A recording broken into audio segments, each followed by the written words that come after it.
겨울 저녁이라는 것은 소리가 하나씩 줄어드는 시간이다. 낮에 소란이 물러나고 밤에 윤곽만이 먼저 다가온다.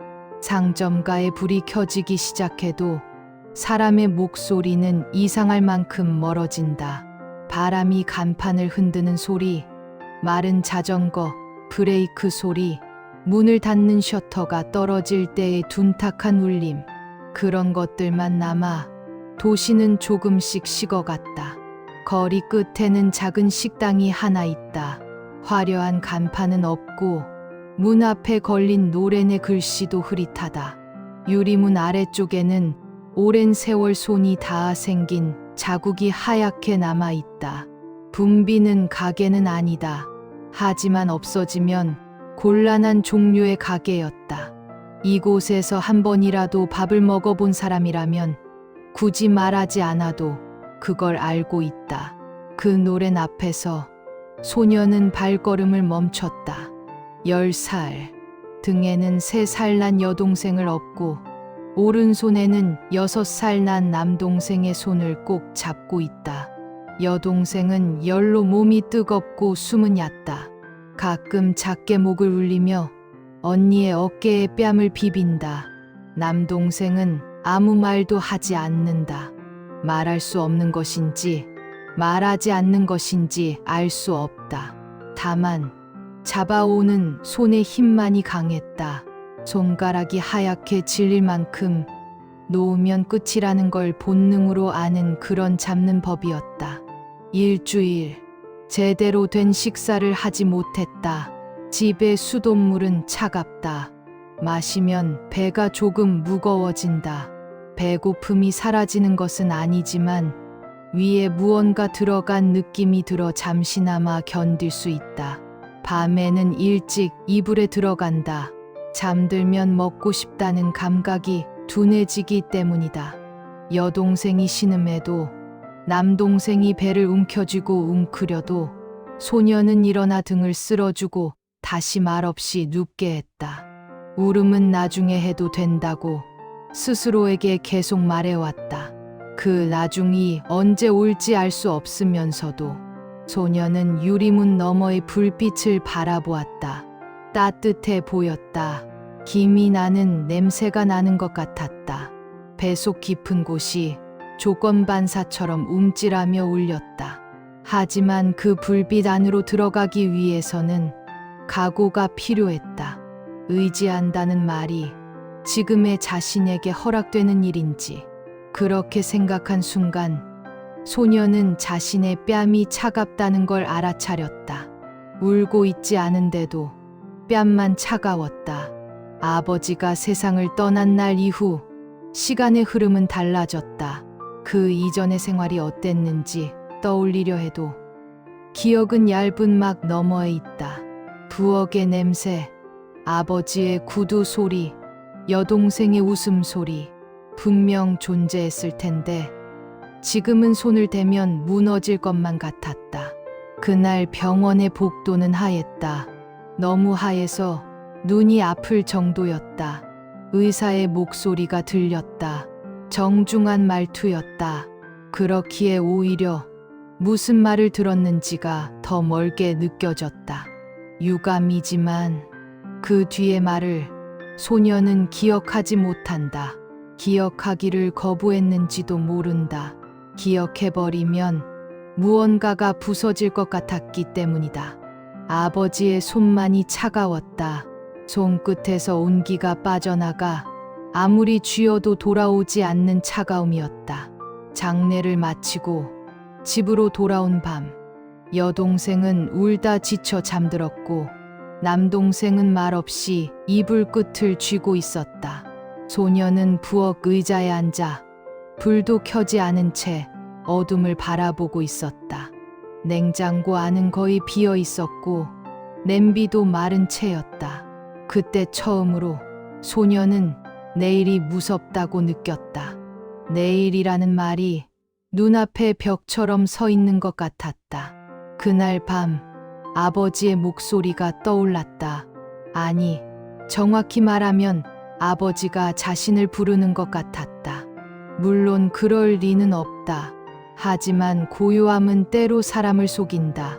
속아주는 편이 조금은 편해질 때도 있다. 아버지는 돌아가시기 조금 전 소녀에게 카드 한 장을 건네주었다. 얇은 플라스틱으로 된 흔히 볼 수 있는 카드였다. 하지만 아버지의 손에서 건네받는 순간 그것은 무게를 가졌다. 정말로 곤란할 때만 사용해라. 아버지는 그 말만 했다. 이유도 말하지 않았고 어떤 카드인지 무엇에 쓸 수 있는지도 설명하지 않았다. 그때 소녀는 고개를 끄덕였다. 아이는 어른의 말에 우선 고개를 끄덕인다. 고개를 끄덕이면 그 자리는 끝나기 때문이다. 하지만 지금 소녀는 알고 있었다. 이것은 도움을 부르기 위한 것이 아니다. 자신이 선택하고 그 결과를 떠안기 위한 것이다. 등에서 여동생이 작게 신음했다. 현실이 소녀를 현재로 끌어당긴다. 발치에서 남동생이 조금 흔들렸다. 몸의 중심이 식어있는 흔들림이었다.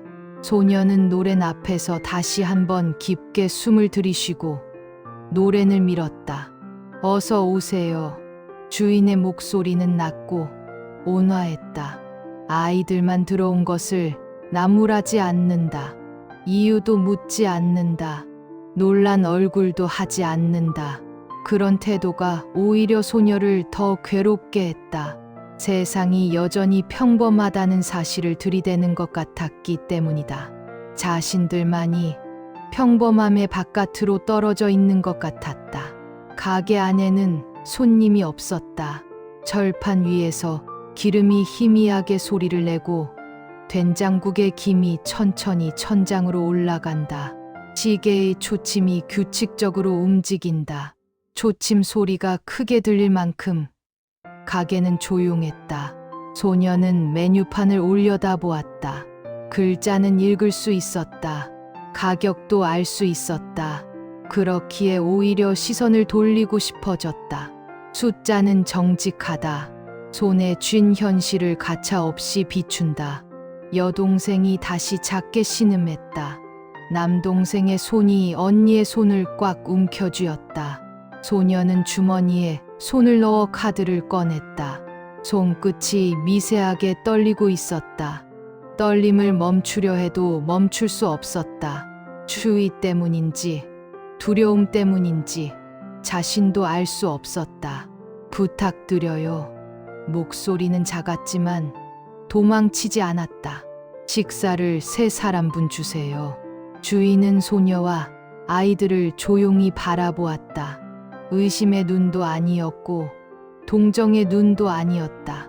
다만 오래 살아온 사람이 현실을 한숨에 받아들일 때의 눈이었다. 주인은 잠시 시선을 내리고 말했다. 마실 건? 물로 괜찮아요. 소녀는 카드를 내밀었다. 주인은 아무 말 없이 그것을 받아 단말기에 통과시켰다. 손놀림이 익숙했다. 그 익숙함이 오히려 소녀의 마음을 흔들었다. 이곳에서는 카드 결제가 드문 일이 아니라는 뜻이다. 즉, 소녀의 행동은 특별하지 않다. 특별하지 않지만 소녀에게는 세상이 한 걸음 어긋나는 만큼의 일이었다. 짧은 침묵, 짧은 전자음이 울렸다. 승인되었습니다. 그 말을 듣는 순간 소녀의 가슴 깊은 곳에서 무언가가 풀어졌다. 동시에 무거운 것이 가라앉았다. 아버지의 것을 사용했다. 아버지가 남긴 마지막 선택을. 음식이 포장되어 건네졌다. 종이 너머로 확실한 온기가 전해졌다. 온기는 때때로 사람을 울게 만든다. 소녀는 울지 않았다. 다만 목 안쪽이 뜨거워졌다. 숨을 삼키자 가슴의 통증이 조금 더 커지는 것 같았다. 여동생이 가볍게 숨을 고르기 시작했다. 남동생의 어깨에서 아주 조금 힘이 빠졌다. 음식 냄새는 그것만으로도 사람을 살게 한다. 소녀는 깊이 고개를 숙이고 출구로 향했다. 조심히 돌아가. 주인은 그것만 말했다. 불필요한 말은 없었다. 불필요한 말이 없기에 구원받는 사람도 있다. 소녀는 그 중 하나였다. 소녀가 유리문에 손을 댄 바로 그때였다. 밖에서 차 소리가 멈췄다. 한 대가 아니었다. 이어서 두 대, 세 대. 엔진의 낮은 울림이 사라지고 대신 무거운 침묵이 거리에 내려앉았다. 유리문 너머로 검은 그림자들이 늘어서 있는 것이 보였다. 밤의 색이 모여 거리를 막아서는 듯했다. 소녀의 발이 멈췄다. 등에서 여동생이 미세하게 움직였다. 남동생의 손이 다시 강하게 조여왔다. 문이 열리고 차가운 공기가 밀려들었다. 밖에 서 있는 것은 검은 차들과 검은 옷의 남자들이었다. 누구도 소란을 피우지 않는다. 큰 소리를 내지도 않는다.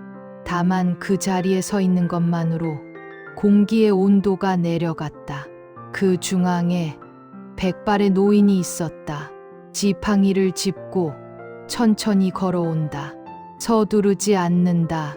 서두르지 않는 것이 오히려 두려웠다. 서두르지 않는 사람은 자신의 힘을 알고 있기 때문이다. 노인의 시선이 곧장 소녀를 포착했다. 눈은 흐리지 않았다. 엄격함과 피로, 그리고 무엇인가를 결단한 인간의 고요함이 있었다. 너구나. 낮고 차분한 목소리였다. 이 카드를 사용한 게 소녀는 한 걸음 물러섰다. 가슴에 아는 꾸러미를 무의식적으로 더 꽉 끌어안는다. 빼앗기면 끝이라고 생각했는지도 모른다. 훔친 게 아니에요. 말이 먼저 튀어나왔다. 말하고 나서야 자신이 떨고 있다는 걸 깨달았다. 이건 아버지의 것이에요. 노인은 곧바로 대답하지 않았다. 소녀의 등 뒤에 여동생, 발치의 남동생으로 시선을 옮긴다. 여동생의 붉은 뺨, 남동생의 마른 입술, 그런 것들을 확인하듯 바라본다. 그리고 깊게 숨을 내쉬었다. 그렇군. 그 말은 질문이 아니었다. 확인할 필요가 없다는 울림이었다. 이 조용한 밤에 카드 한 장이 사용되었다. 그 사실은 단순한 결제가 아니다. 오랫동안 닫혀있던 문에 조용히 열쇠가 꽂힌 것과 같았다. 소녀는 아직 모른다. 이 노인이 누구인지, 왜 이런 식으로 나타났는지, 그리고 아버지가 왜 카드를 곤란할 때만 쓰라고 했는지. 하지만 한 가지는 몸으로 알았다. 결핍된 시간 속에서도 사람은 서서 버텨야 한다는 것. 서서 버틸 수밖에 없는 이들 앞에 지금 또 다른 시간이 다가오고 있다는 것. 소녀는 꾸러미를 아는 채 움직일 수 없었다. 밤의 차가움이 등에서 전해지는 여동생의 열기와 섞여 가슴 안에서 통증으로 변한다. 가게의 불빛은 아직 따뜻하다. 하지만 그 따뜻함의 바깥에서 무언가가 조용히 시작되고 있었다. 주인은 아주 잠깐 눈썹을 움직였다. 말을 걸지도 남자들에게 다가가지도 않는다. 다만 칼을 내려놓는 소리가 평소보다 더 조심스러웠다. 소녀는 그 작은 소리로 이곳이 자신들의 편도 아니고 적도 아니라는 걸 알았다. 어른은 쉽게 편이 되지 않는다. 쉽게 편이 될 수 있을 만큼 세상은 가볍지 않다. 노인은 소녀의 눈높이까지 다가와 멈췄다. 거리는 가깝지만 손을 대려 하지 않는다. 손대지 않는 것이 예의임을 아는 사람의 거리였다. 춥겠구나. 노인은 그렇게 말하려다 말을 삼켰다. 추위의 문제가 아니라는 걸 곧 알아차린 것이리라. 소녀는 말을 찾았다. 사과해야 할지, 도망쳐야 할지, 도움을 청해야 할지. 하지만 어떤 말도 입 밖에 내면 되돌릴 수 없을 것 같았다. 아버지의 손이 차가웠던 날의 기억이 다시 한번 가슴을 찔렀다. 그 차가움 대신 지금은 종이 꾸러미의 온기가 있다. 그 온기를 지키고 싶었다. 그저 그것뿐이었다. 남동생이 작게 숨을 들이켰다. 언니. 목소리는 사라질 듯 했지만 분명히 언니를 불렀다. 소녀는 고개를 끄덕였다. 소리는 내지 않는다. 소리를 내면 울어버릴 것 같았기 때문이다. 노인은 소녀의 손에 들린 꾸러미를 잠시 바라보았다. 그리고 남자들 중 한 명에게 눈짓을 했다.